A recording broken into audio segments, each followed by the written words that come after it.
आप सभी बड़े दूर दूर से अपने भगवान जी का, हमारे दिलों के शहंशाह नंगली निवासी भगवान का अवतार दिवस बनाने के लिए तो आए हो। गुरु दरबार में आकर अगर अपनी जीवा को पवित्र ना किया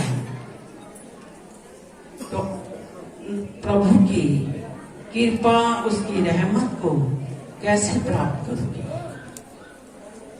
इसलिए अगर दरबार में आए हैं तो अपनी हाजिरी लगाओगे, तभी तो नंगली निवासी भगवान हमारे ऊपर कृपा करेंगे।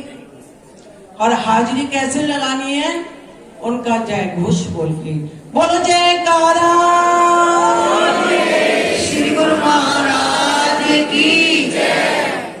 जिसने जय घोष बोलेगा उसने तो कृपा प्राप्त कर ली होगी, लेकिन जो जय घोष जिसने नहीं बोला वो खाली का खाली है। आज हम सभी अपने मालिक का, अपने प्रभु का अवतार दिवस बनाने के लिए सब इकट्ठे हुए हैं। वो आनंदित, एक प्रफुल्लित हो जाता है, क्योंकि उस हवा में भी एक आनंद होता है, एक मिठास होती है, एक रस होता है। क्यों? क्योंकि वो भी जानते कि आज बसंत के ऋतु में मेरे भगवान, मेरे मालिक इस धरातल पर अवतरित हुए थे।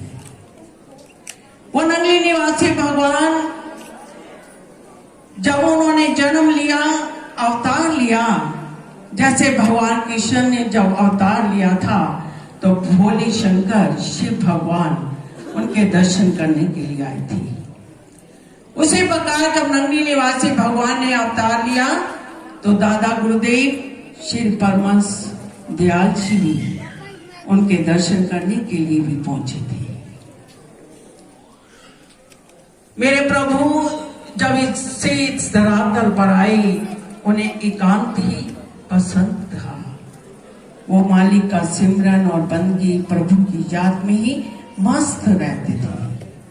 स्वयं भी करते थे और दूसरों को भी जगाते रहते थे, क्योंकि गुरु महाराज जी की, गुरु भगवान की साधना ही ऐसी है कि जब गुरु की साधना के साथ जीव जब जुड़ जाता है, साधक जुड़ जाता है, तो मैं की और मेरे के शिकंजे से बाहर निकल जाता है। और जब मैं और मेरे के शिकंजे से जब बाहर निकलता है तो वो आनंद का अनुभव करता है। क्योंकि साधना की प्रक्रिया यही है कि जीव, साधक, शिष्य गुरु के साथ जुड़ जाता है। और जब गुरु को प्रकाश के रूप में अपने मन में, अपने हृदय में, अपने दिल में भरता है तो हमारे मन की जो कालिक को वो धूप कर देता है और मन पवित्र और पावन और शुद्ध हो जाता है। और जब मन और शुद्ध और पवित्र हो जाता है तो हमारा गुरु भगवान के प्रति श्रद्धा बढ़ती चली जाती है। और जब हम अपने गुरु के ज्ञान को अपने बुद्धि में भर लेते हैं तो बुद्धि के विकार भी समाप्त होने लगते हैं और बुद्धि भी पवित्र और पावन जब हो जाती है तो ये बुद्धि भी एक जो वास्तविक ज्ञान होता है वो लेने लगता है, वो गुरु के ज्ञान को लेने लगता है। और विश्वास हो जाता है जीव को, साधक को, शिष्य को, कि मुझे अपने जीवन से, मैं और मेरे से निकालने वाला कौन है? मेरे गुरु भगवान है, मेरे सतगुरु है। और फिर साधक समर्पित हो जाता है, अर्पण हो जाता है, मालिक पर भरोसा रख लेता है। कैसे रखता है? जैसे एक पत्थर जब कारीगर के हवाले हो जाता है तो कारीगर कहां से काटे और कहां से छाटे उस पत्थर का कोई मतलब नहीं होता। और वो कारीगर उस पत्थर को सुंदर रूप देकर एक मंदिर में स्थापित कर देता है। ये पत्थर तो किसी काम सड़क पर पड़ा था, लेकिन कृपा किसकी हो गई? कारीगर की हो गई। और जब वो अपने शिष्य, जब साधक अपने आप को गुरु भगवान को समर्पित हो जाता है, अर्पण हो जाता है, भरोसा रख लेता है और समर्थ गुरु भगवान मिल जाते हैं, तो वो भी शिष्य को, साधक को एक नव निर्वाण कर देते हैं। जैसे एक दीपक बुझा हो और एक दीपक जलता हो, और बुझे हुए दीपक को जलते हुए दीपक के साथ जोड़ दे तो फिर अंतर कुछ भी नहीं रहता, दोनों एक समान लग जाते हैं।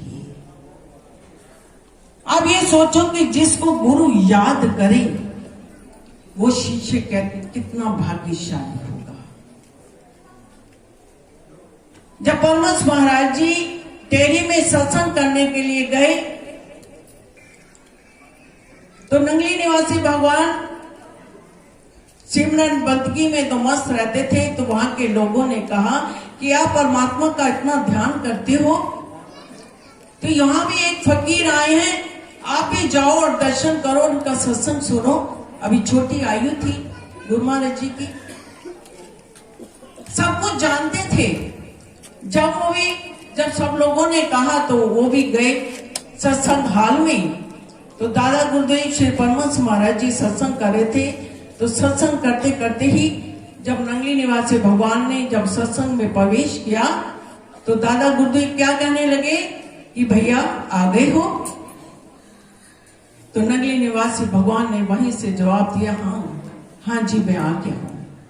तो दादा गुरुदेव अपने सत्संग रोक कर कहने लगे, भैया अगर आप नहीं आते तो मुझे जाकर लाना पड़ता।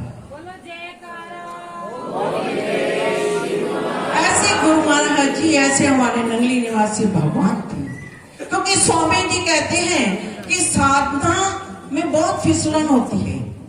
जब ये साधक साधना में जुड़ता है तो पल पल मैं और अहंकार अभिमान जीव को घेरता चला जाता है, और इस मैं से ही तो निकलना है, इस मेरे से तो निकलना है।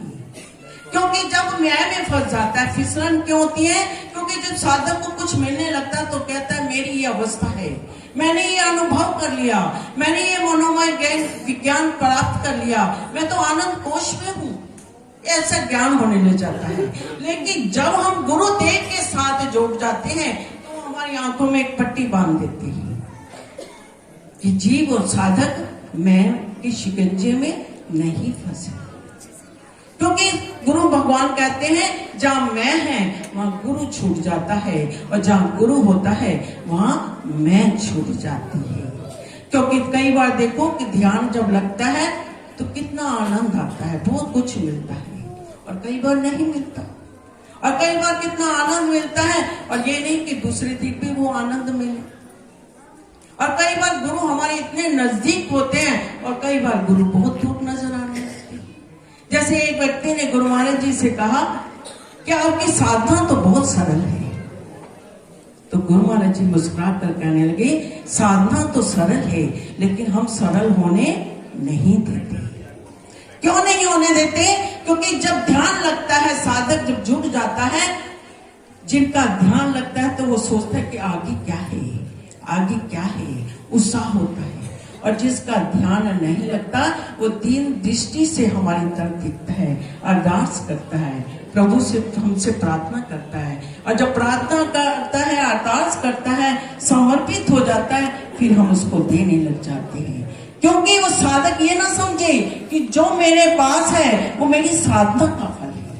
वो समझे कि मैं तो एक साधारण व्यक्ति था, जो मेरे पास है, जो मुझे मिला है, वो तो मेरे गुरु भगवान की कृपा है, रहमत है। क्योंकि इस दर पर चलते हैं तो प्रशंसा करने वाले भी बहुत होते हैं, रिद्धियां सिद्धियां भी देने वाले बहुत हो जाते हैं, अनेक पद देने वाले हो जाते हैं। अगर जीव उसमें फंस गया तो साधना छूट जाती है। और जो जीव इसको स्वीकार नहीं करता और गुरु भगवान के साथ जुड़ जाता है और गुरु के साथ जुड़कर और गुरु की सहारा लेकर चलता चला जाता है, तो गुरु ऐसे आनंद कोश में पहुंचा देते हैं, उस अमर पथ पर पहुंचा देते हैं जहां पर शिष्य भी आनंदित और गुरु भी आनंदित। समर्थ गुरु शिष्य को पाकर कृतार्थ हो जाता है।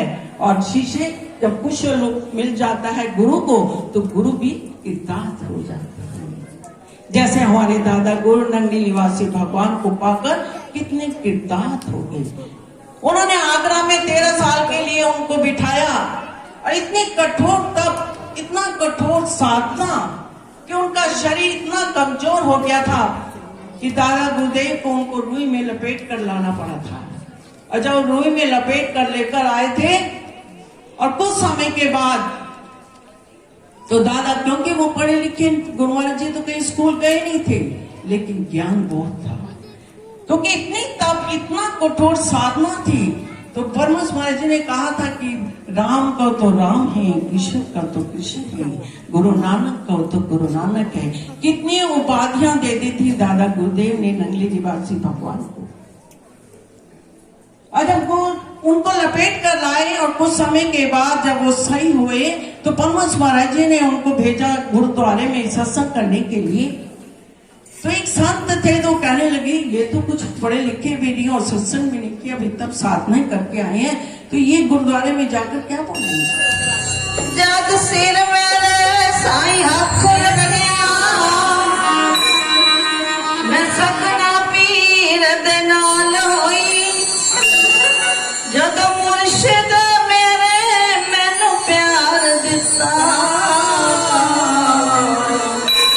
मैं अपने पीर सोने हाल उन साचे दरबार की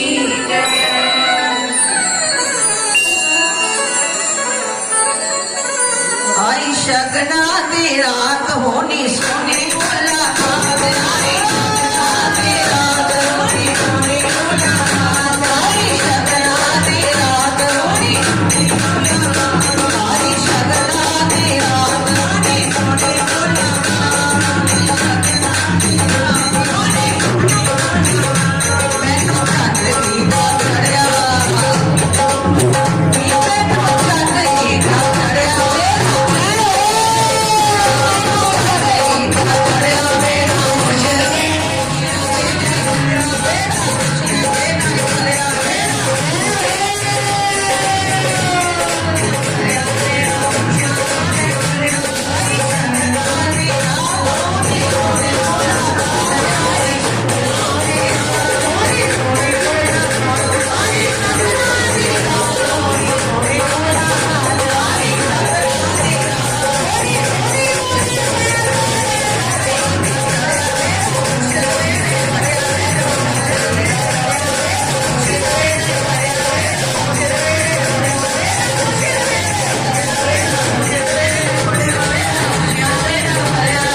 बेड़ा खुशियां के नाल भरिया हमारे चंडीगढ़ वाले भाई जी बोल रहे हैं, तो क्या आज ऐसे प्यार के नाम कर दोगे?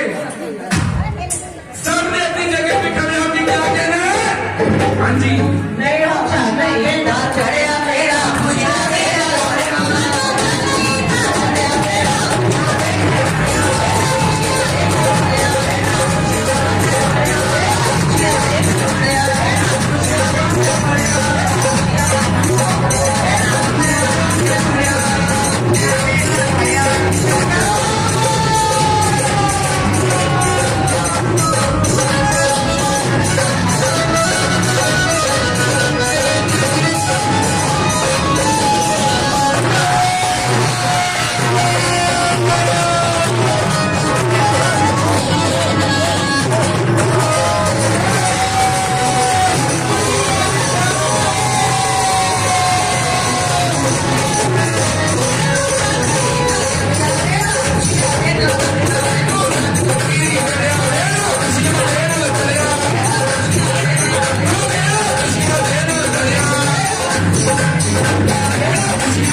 भाई जी लोगों को नहीं छोड़े, थोड़े बैठे हुए हैं पीछे, मोगे वाले भाई जी और हमारे और भी भाई जी बैठे हैं, सहारनपुर वाले, जम्मू वाले, जलंधर वाले। हमने मिलकर क्या कहना है? मेरा खुशियां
हमारे भाई जी कह रहे हैं माइक में आवाज